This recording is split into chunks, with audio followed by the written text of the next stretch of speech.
We have a lot of news to discuss today, but let's do this in order. Belal Muhammad has pulled out of his fight at UFC 310 against Shavkat Rakhmonov because he is injured. And now they are looking for an opponent for Shavkat to fill in for this event. Or maybe they'll end up pushing Shavkat back to another date. Because Alex Pereira heard people saying that Ilia Topuria was Fighter of the Year over him.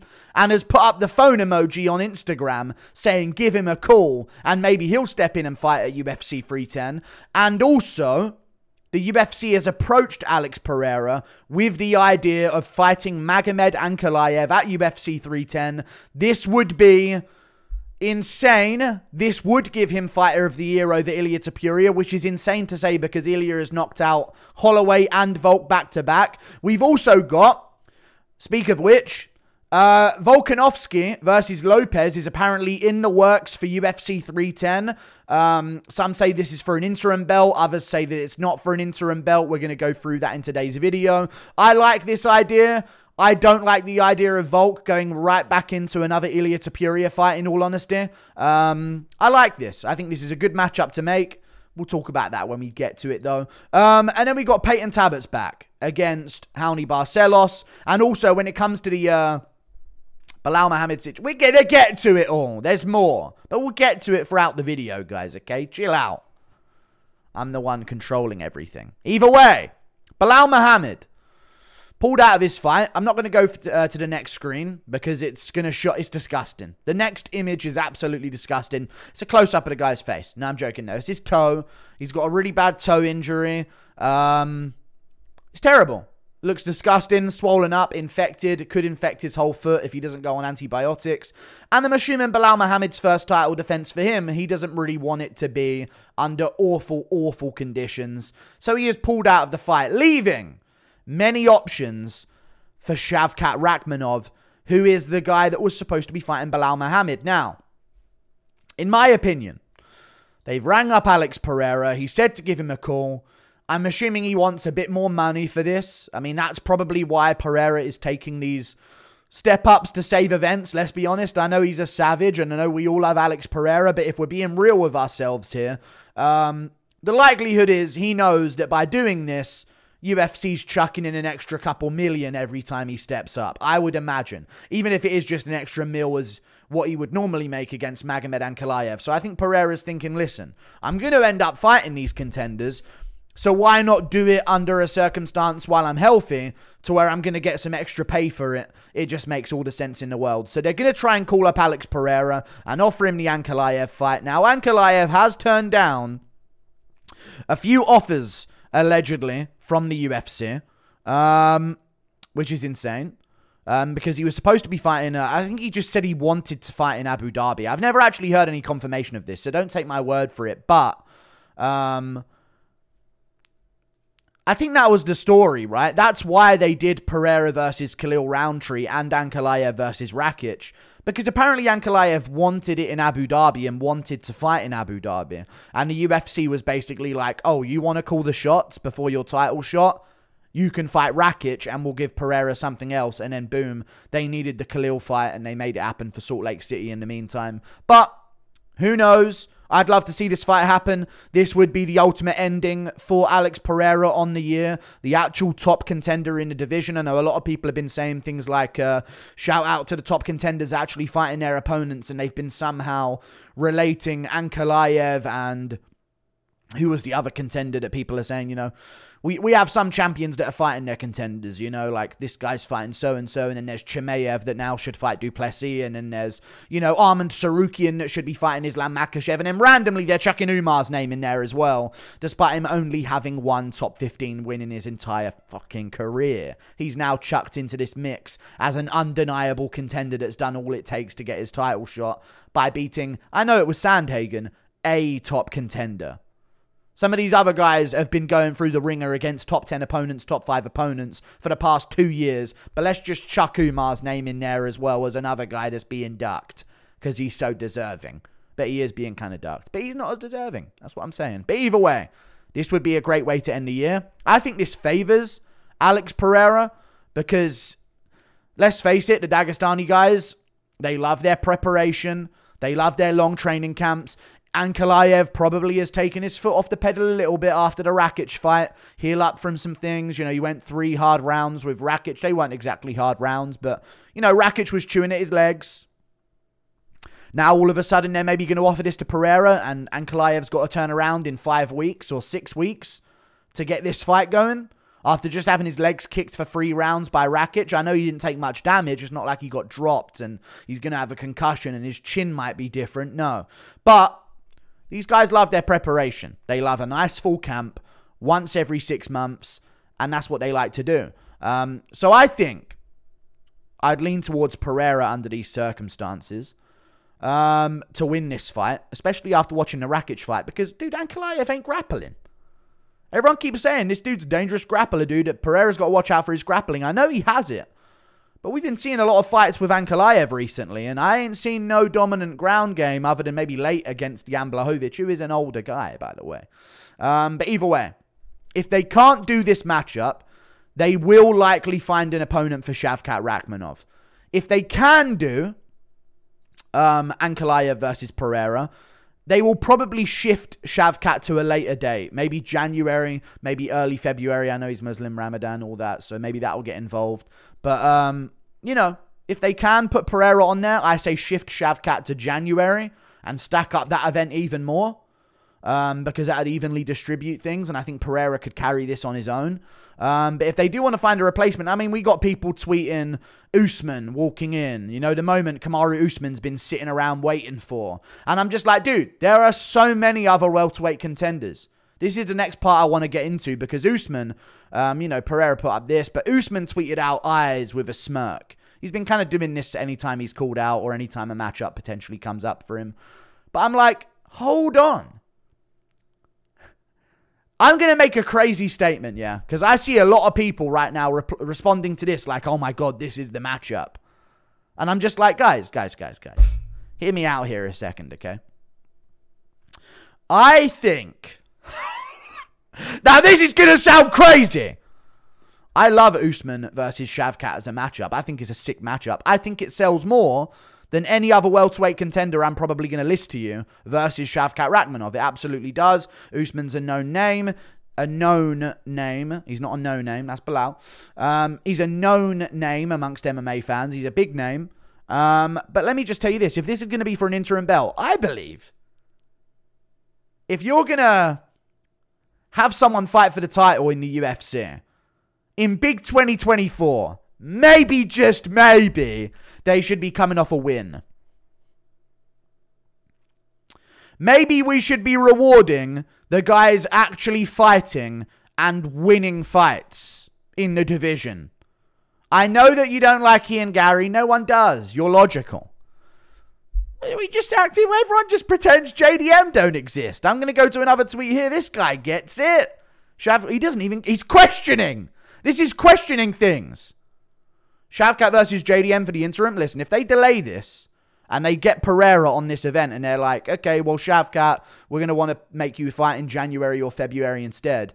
Interim belt headlining the Australia card. That gives them a title fight because otherwise they don't really have one. And I don't think Chimaev's going to fight during Ramadan against Dricus du Plessis. So they might try and cram a lot in January. But this would be the fight they would do in February, I would imagine. If they were going to delay it because JDM's the Aussie guy, they could have an Aussie guy in a title fight. I know there's rumors of the Volkanovski Lopez fight being for an interim belt. I don't think there should be. You know what I mean? It's not like the champ's injured. Like, Bilal's been injured. He pulled out of the fight. We get it. Ilya just fought.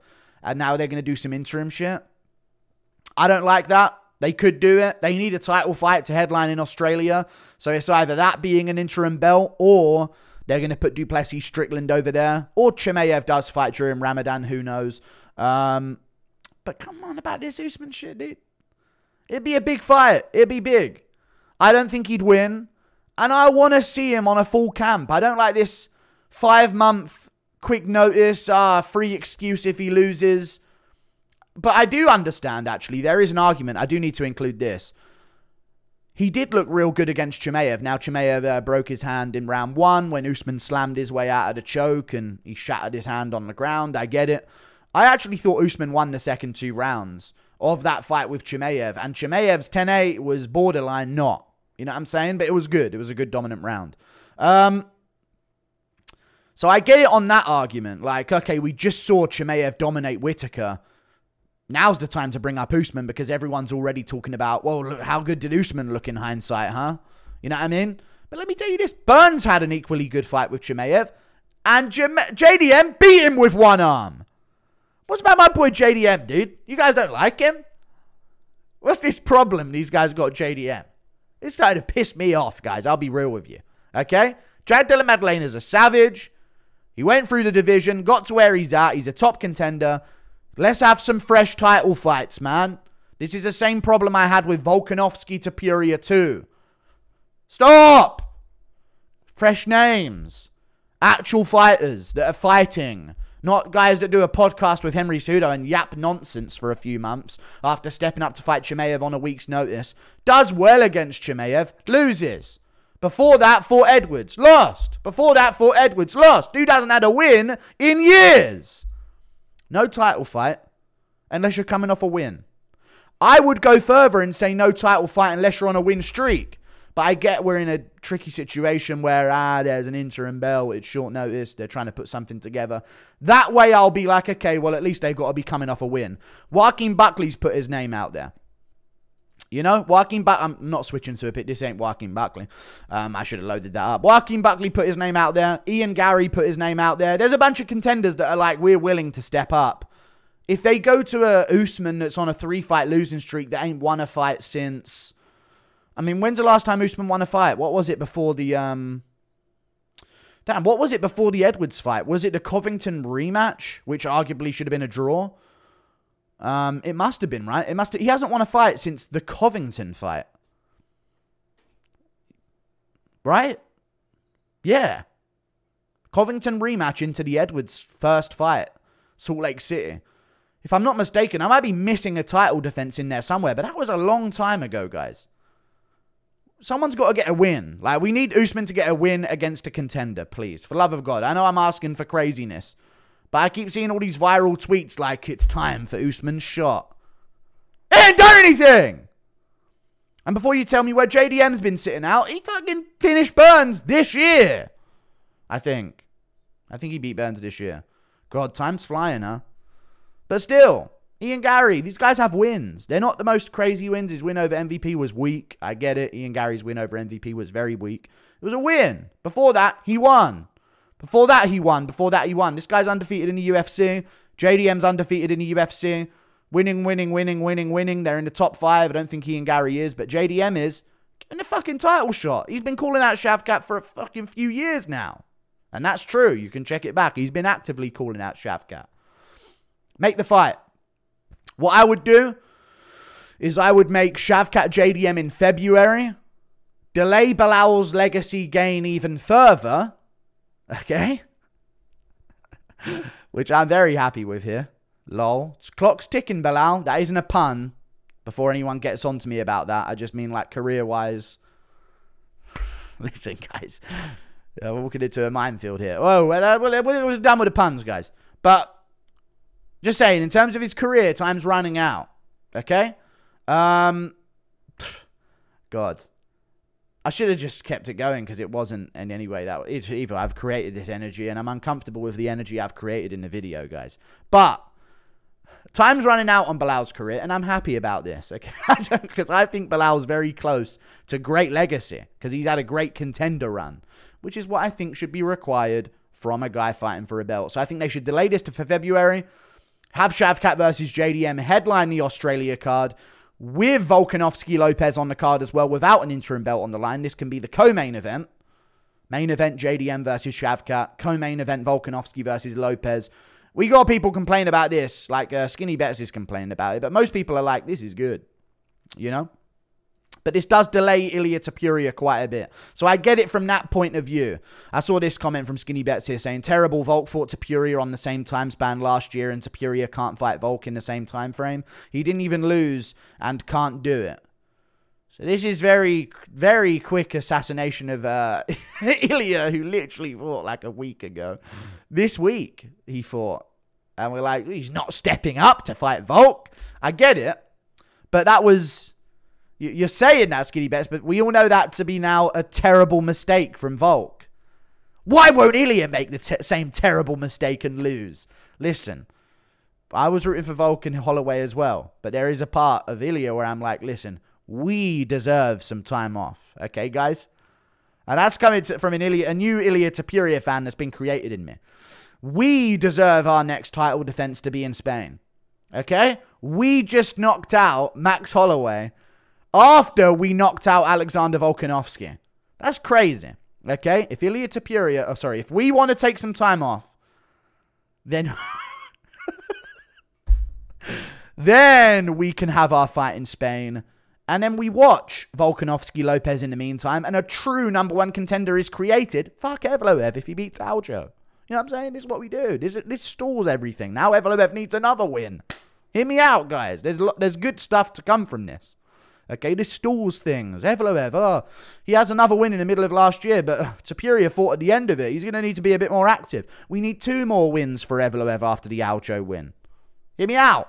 Okay? Good can come from this. But I love the Volkanovski-Lopez fight. I would move Shavkat JDM to February. If they want to do the December card, I would call up Ian Gary. This is an interim belt fight as well. This isn't like fighting for undisputed. So that does justify it. We just gave Khalil a fucking title shot, guys. You know what I mean? He was number 8. But, and look how good that went. You know, that was a sick fight and Khalil held his own. And everyone was counting him out beforehand.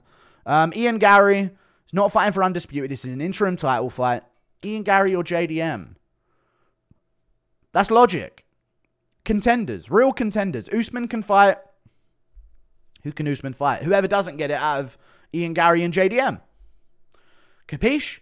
They either move it to February and JDM gets the interim title shot, delay Belal's legacy gain even further, or they do it in December and Ian Gary gets the title shot, who he offered his services for this fight as well. And then we can have Usman JDM in Australia, which was already the rumor, by the way. So maybe Usman's staying ready anyway and they're going to call him up. But I think that should be the move. If they can't do it in February for Shavkat JDM, December for Shavkat versus Ian Gary. There's history there. They trained. Apparently Shavkat knocked him out. There's rumors. There's going to be some heat maybe. Who knows? So let's make that fight. Winner gets Belal, middle of next year. And Volkanovski-Lopez is the co-main event. Huge fight. I like it. I really like this. Pereira Ankalaev could be a thing as well, but forget it. We're over that. I'm spending too long yapping. God, Jesus. Volkanovski-Lopez. This is huge. Okay?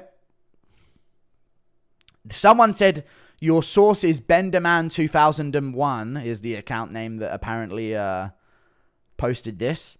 But I think this is logic. And this has 113,000 likes. So I'm making a video out of it, guys. This is logic. This is the matchup. And I think this gives Ilya more legacy if we're on this topic of Volkanovski-Lopez.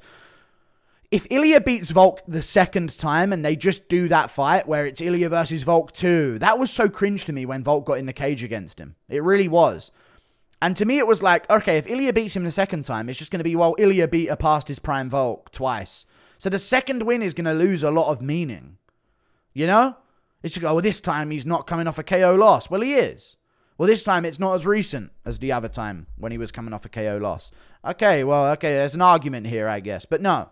If Volk goes out there and beats Lopez, he's fucking legit back. And Volk's still in his prime. And Volk still got it, everyone. And now he's got momentum. And this is a different matchup against Ilya. And then Ilya re-attains great legacy for a second win with Volk. If Lopez beats Volk, he just did what Ilya did. Because it will probably be by finish, let's be honest. He just did what Ilya did. He beat Volk. Now he's at that level. He's ready for Ilya Topuria. This is the dangerous test. It's Lopez, and his name grows even more because his star power has been skyrocketing over the past year, where he's been probably the savior of the UFC, behind Alex Pereira himself, who could still take that Ankalaev fight, don't forget. So that would be huge, and I think that would cover that whole event. You'd have Shavkat JDM. You'd have Volkanovski-Lopez. Maybe this would be for an interim belt. Who knows if they don't have Shavkat JDM. Then you could have Israel Adesanya versus Caio Borralho. Sick matchup. That's all you need on the card. Fiziev trains at Tiger Muay Thai around that region of the world. Fiziev Gamrot 2. Stick that on the main card opener. You know what I mean? Steve Erceg, Manel Kape. Think here. You know what I mean? There's matchups to be made. Tuivasa versus the great Mick Parkin in Aussie land. Come on, down under. Who don't want to see that? There's 6 fights you can put on that card, and you could do it without much of an undisputed title fight. Or 8 undisputed title fight. You wouldn't need one. Peyton Tabott. Raoni Barcelos, I guess we'll end with this one. I was thinking more Adrian Yanez. Yanez ain't taking a fight, though, I guess, because, I mean, it's not like he's booked against someone else. A lot of people were saying, even, what's his name was saying? Peyton Tabott was saying, everyone's ducking me.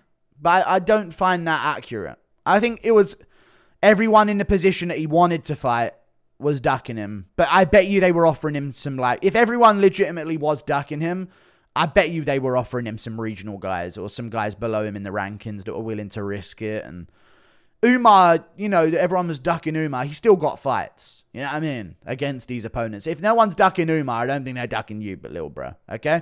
So I think they should do Peyton Tabott. Well, they are doing Peyton Tabott versus Raoni Barcelos in LA, 3/11. He's going to miss Christmas. Kind of an L for him because he could have fought before then. Even this guy here's genuine question, why has Tabott only fought twice this year? They're overpaid. Every fighter's overpaid. Let's be real, dude. They can't sit out this much. This guy says stop giving him cans. I hate the new MMA fan base. Barcelos is not a can. Past his prime, yes. Gonna get KO'd, also probably yes. But a difficult test. He's like a Walmart Aldo, as you guys would say over in the US. Sick matchup. Tabott versus Barcelos. Stick it on the card. I would have loved a better name outside the rankings. And you know what? If they don't give him a ranked opponent after this one, Cody Garbrandt's fighting Miles Johns. He'll probably win. I think he'll win. I hope he wins. For the love of God, Garbrandt, get a W, bro. And if Garbrandt wins that one and Tabott wins this one, if they still don't want to say, okay, ranked opponent next, which I understand, by the way. Listen, I know Tabott's a big name and, you know, he's got some value and Full Violence is full steam ahead behind him, so that's going to help him as well. They're doing a lot of content with him. I know he's got some name value. You still got to go through the gauntlet outside the rankings, and Garbrandt might be that name that's like, this is a huge fight and it's unranked, and it means we don't want to pay Garbrandt hundreds of thousands to fight some random no-name unranked guy. We actually get him versus a star for this. So if Tabott wins this one and Garbrandt wins his fight at the end of the year, book it. Winner gets a ranking spot, and then the ranked opponents will be more willing to take on a Peyton Tabott fight, because that's what normally is the problem for him. You know, if you can naturally get someone to the 14-15 range, the top ranked opponents go, well, he's ranked, I'll fight him. But when they look at a guy that's way down the rankings, they're like, fuck, if I lose this, I'm out of the rankings. You know what I mean? I'm just going to get shifted way out of here. So that's what I think they should do. Like and subscribe. Thank you for watching. I think Peyton Tabott wins this fight. I think Barcelos is a little bit past his prime. Yanez, what we doing, dude? I know you watch some videos of mine. I've seen you tweet aggressively, angrily towards me for saying that Taco Bell's the best Mexican cuisine on the planet. It is. No, it isn't. But it works every time. Baited every time, boys. Easy engagements on Twitter. Either way. What's going on, Yanez? No Garbrandt fight? No Tabott fight? You're going to be drawing the Davey Grant rematch if you're not careful, buddy. You don't want those problems. Like and subscribe. Thank you for watching. Toodle Pip. I'll see you later. To sum up, Shavkat JDM in February. If not that, and they want to have the fight at December because they can't get Pereira versus Ankalaev to fight on the December card, then hopefully it'll be because Ankalaev turned it around down, because we can't have this aura loss from Pereira after he said call him. You know what I mean? If they can't get Ankalaev to fight in December for this event, force him to do it during Ramadan in February. That hurt the back of my hand. I need to stop slapping my hand. And we do Shavkat versus Ian Gary instead. What's this Usman talk? Eh? What's this, brah? What's going on here, brah? I'm sorry, Adley. What's going on here, brah? I've been watching Spanian recently. Utswa, what's this, lad? Usman's coming off 3 fucking losses. Fuck you. Fuck off. Come off a win. Win streak, please. If not, can we get a win? See you later, guys. Toodle Pip. Goodbye.